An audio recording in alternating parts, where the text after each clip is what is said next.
Amerika Dölet Мәҗлиси Avam Palata Reisi Nancy Pelosi bilan Kengash Palata a'zosi Yang Kim 29 noyabr kuni Amerika Dölet Мәҗлисida o'tkazilgan Uyg'ur siyosati qonun loyihasini qo'llash yig'inida so'z qilib, Xitoy hukumatining uzluksiz elib berayotgan irqiy qirg'inchilik jinoyati va qamal siyosatini qattiq ayblagan.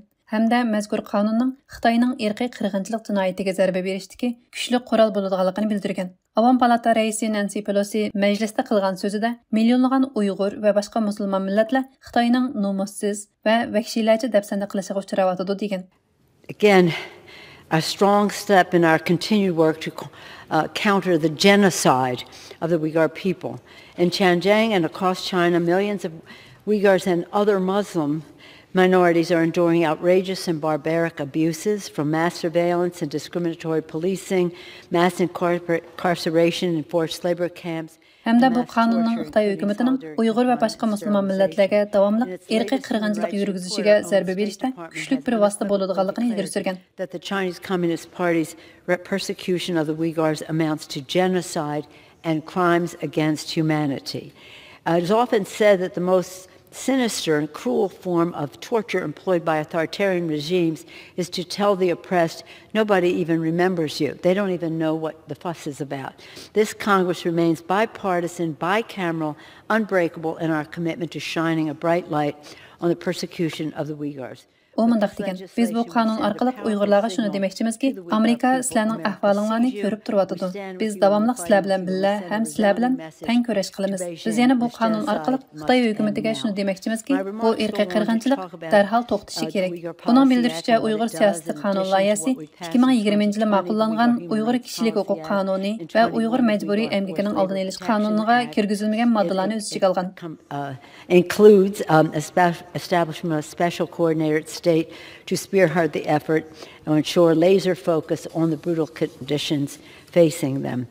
For decades, the Chinese Communist Party has waged a campaign of cruelty, terror, and repression from cracking down on... Kengash Palata a'zosi Yang Kim bu qonun loyihasini qo'llash majlisida so'z qilib, Үрүмчидә yuz bergan o't ketish fojiasidan keyin Xitoyda qo'zg'algan namoyishlarni demokratiya va erkinlikka bo'lgan kuchlik talab deb ta'riflagan. Hamda Amerikaning cho'qim, so'z va harakat orqali mustabid Xitoy kommunist hokimiyati bilan kurash qilish kerakligini ta'kidlagan. Where at least 10 people under COVID lockdown were killed in an apartment fire with their doors locked from the outside.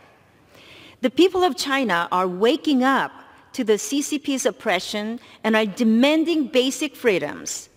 Whether it is lockdown protesters in Shanghai or Uyghurs and other ethnic minorities in Xinjiang, the United States must show through words and through actions that we will have their backs in their fight against the CCP's tyranny. O mundaq degan, Xitoy Kompartiyasi Uyg'ur va boshqa asonliq millatlarga irqiy qirg'inchilik yurgizayotganligini davomli inkor qilib kelyapti.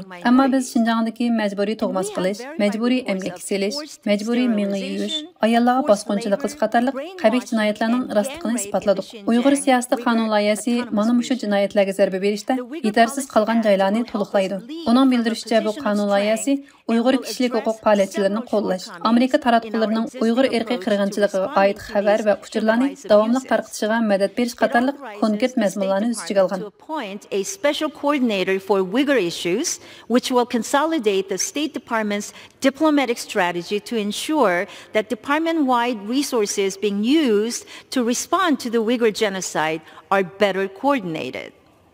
HR 4875 will also mandate Uyghur language instruction at the Foreign Service Institute and require the State Department to station a Uyghur fluent officer at Mission China locations.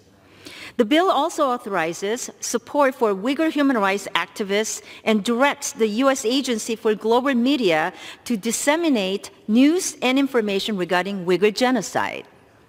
We must act now to leverage U.S. soft power, garner international support for Uyghurs and other ethnic minorities in Xinjiang, and equip the State Department with the tools it needs to better respond to Xi Jinping's genocidal campaign.